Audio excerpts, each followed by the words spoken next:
Let these squares represent your text tokens. Now imagine if you could reduce the number of these tokens by 10 times. That would make it much easier for an LLM to process. It would need less compute, less memory, and because the input is shorter, it could even process the information more accurately. This becomes especially important when you are dealing with long documents, like reports or papers that go on for tens of pages.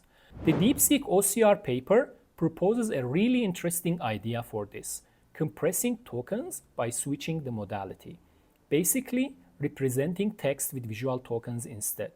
To do that, they use OCR or optical character recognition task as a case study. That's the process that turns an image of text into machine-readable text, so the text can be copied, searched, or edited. Building on this capability, DeepSeek OCR takes a large text or document, turns it into an image, extracts features from that image, and then converts those features into compressed visual tokens using what they call DeepEncoder. And here is the clever part. These compressed visual tokens are still enough for an LLM to reconstruct the original text, meaning the model can get almost the same information from visual tokens as it would from the original text tokens. But because the number of visual tokens is much smaller, it becomes way more efficient to use them instead, especially for large-scale documents. In this video, we are going to break down DeepSeek OCR and discuss its architecture, data, and training mechanism. So if you are an AI researcher, student, or engineer, I hope this video helps you get a clear and deeper understanding of DeepSeek OCR. Let's get into it. We start with discussing DeepSeek OCR's model architecture. Here is the main pipeline. On the left side, we have input image. We divide this image into multiple patches with size of 16 by 16. Then we have two core components. There is an encoder, namely DeepEncoder, and it is responsible for extracting image features, tokenizing them, and then compressing these features as visual tokens. Then the second part is the decoder. They use an LLM for this, and this generates text outputs based on the input prompt, a text prompt as input, and also compressed visual tokens. We start with discussing encoder. Here is the outline of the encoder. First part is a visual perception feature extractor.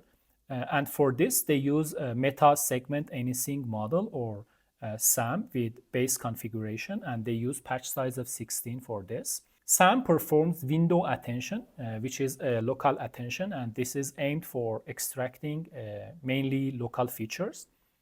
The second part is a two-layer convolutional module, and the main purpose of this convolutional module is to compress vision tokens by a factor of 16. Each convolutional layer has a kernel size of 3 and stride of 2. So basically for a window of 3 by 3, 9 pixels, we output only 1 pixel. And because stride is 2, and considering 2 consecutive layers with padding of 1, this module downsamples the tokens by a factor of 16. And this is the main place that this compression happens. After that, the third part is a pre-trained clip vision encoder, and this is used as knowledge extractor, which has a dense global attention. And in the first part, we had this local attention, which mainly extracts local information. Then we have convolution. Convolution is also kind of considers the neighboring pixels for knowledge extraction. But here, global attention is kind of fusing all these information and giving us a more rich compressed visual tokens. And because here the input for clip model is token rather than image, they remove the first patch embedding layer of clip. Next, we discuss the decoder. Decoder is based on DeepSeek Mixture of Expert or MoE model, and it generates output text based on compressed vision tokens and input prompt. Input prompt here kind of describes the task that LLM is asked to perform, and compressed visual tokens are based on input image. They use 3 billion versions of this DeepSeek-MoE, and during inference, only 6 out of 64 routed experts and 2 shared experts are activated. And because of that, it only uses 500 million parameters during inference. So even though it is a 3 billion parameters model, the computational complexity is similar to a 500 million parameters model. Next, we discuss the dataset they have used for training DeepSeek OCR. They have 2 main sources of training data. First one is OCR1 data, which mainly consists of traditional OCR data, including scene image OCR and document OCR. And second one is OCR2 data, which is more complex, including data like charts, geometry, and chemical formula. For OCR1 data, first part of it is document OCR data. This is the top priority for DeepSeek OCR, which focuses on diverse PDF pages and structured content. And here is the detail about data scale and language distribution they have used. They have collected a total of 3 million diverse PDF pages from internet, and it covers around 100 languages. The majority of the dataset is related to Chinese and English languages. They use 25 million pages of English and Chinese data for training. And for other languages, they have 5 million pages. And because of that, they call it minority languages because they have less data for them. And they do 2 types of ground truth annotation to kind of generate the labels for this. They have coarse and fine-grained annotation. For coarse annotation, they use full dataset, all 30 million pages of the dataset. And here, for each page, they just generate output text without any additional information. And the purpose is to teach the model optical text recognition. And this is good, especially for minority languages. For generating these annotations, they simply use FITS library. And then we have fine annotations.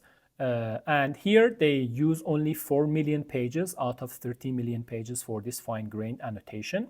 And the purpose is to construct interleaved detection and recognition data. Within each PDF document, this detection part gives us the location of each specific information. It could be image, table, or text. And then recognition shows what is the text or information within that detected range. For this, they have annotated 2 million pages for Chinese and 2 million pages for English. And for this annotation, they use advanced models recently developed, like PP.layout for layout detection and GOT-OCR2 for performing OCR and getting this text information. For minority languages, they have a flywheel mechanism to generate similar fine-grained information for these languages. And how our LLM knows whether we want this coarse output or fine-grained output during training, they use different prompts to kind of signal LLM about this. Second part of OCR1 data is natural scene OCR data. And here they focus on images captured in real-world scenarios like street signs or product labels. And they mainly support Chinese and English languages here. There are 2 major data sets for this. Leon, which is a large data set of image text pairs for English language. And then we have Wukong, which is similar data set for Chinese language. In this part, they use 20 million samples, 10 million for Chinese and 10 million for English language.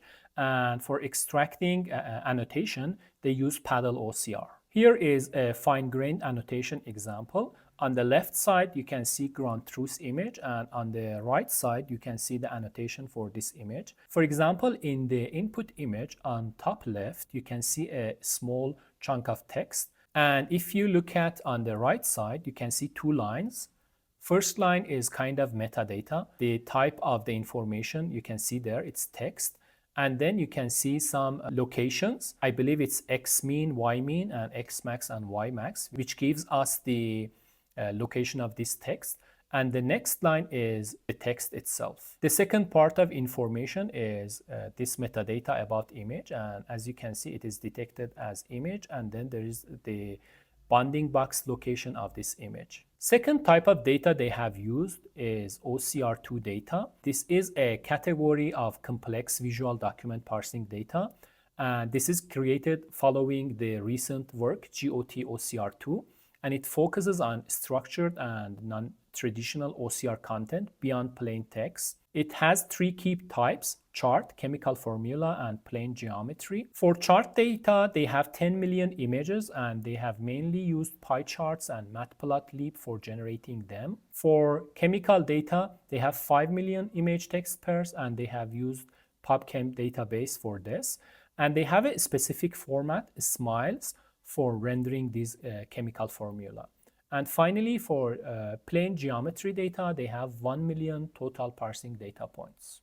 And here are some annotated data examples. On the left side, you can see annotated data for charts. You can see the chart and the corresponding ground truth label on the right side of it. And then you can see the geometry. You can see this kind of shape, and then the information about the lines, the type of the lines, and vertices. Next, we discuss a training pipeline of DeepSeek OCR. It has two-step training process, and it's a very simple training process. First, they train DeepEncoder, and for this, they use a very simple next token prediction framework. And here, all data from OCR1 and OCR2 are used. And next, they train DeepSeek OCR, basically full model, including DeepEncoder and decoder. And for this, they use a parallel pipeline, and they divide it into 4 parts. During this second stage, SAM and compressor are frozen. Clip part of the DeepEncoder and the decoder, which is basically an LLM, are being fine-tuned. And finally, here are some results. First, they discuss vision text compression study on Fox benchmark. For example, from this first line, you can see that for a document with 7 pages, if you represent this with text tokens, it will have around 600 to 700 text tokens. But if you use image instead, if you use lower resolution image, you can represent this using 64 vision tokens, which gives us a compression rate of 10.5.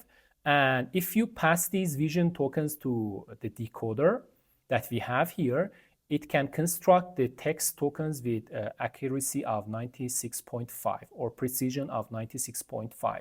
And if you increase the resolution of images, now we have 100 vision tokens. The compression rate decreased to 6.7, but the precision is increased to 98.5, which is quite impressive. Then we have some OCR performance results on OmniDoc benchmark. This is a recent benchmark, which is quite challenging benchmark. And the results here show that DeepSeek OCR is capable to outperform state-of-the-art OCR models using less tokens. And here we have some qualitative results. This one is for OCR detection. On the left side, you can see input image. On the right side, on top, you can see the input prompt to LLM. We pass image to our DeepEncoder, and we pass this prompt, convert the document to Markdown to our LLM, and LLM uses compressed visual tokens and this input prompt and gives this output to us, which is quite impressive. And another interesting thing is that DeepSeek OCR can recognize chemical formula and convert them to SMILES format. So here it detects the location of the formula, converts them to SMILES format, and based on that, decoder is capable to render this chemical formula itself. And finally, we have these results on minority languages. They call it minority because they have less data in their data set. For example, here is a result for Arabic language. And if you compare this Arabic input image and the reconstructed, it can do a good job on reconstructing data. And that's pretty much it about DeepSeek OCR. Thanks for watching this video. And if you have any questions, just let me know on the comments section below. See you on the next one.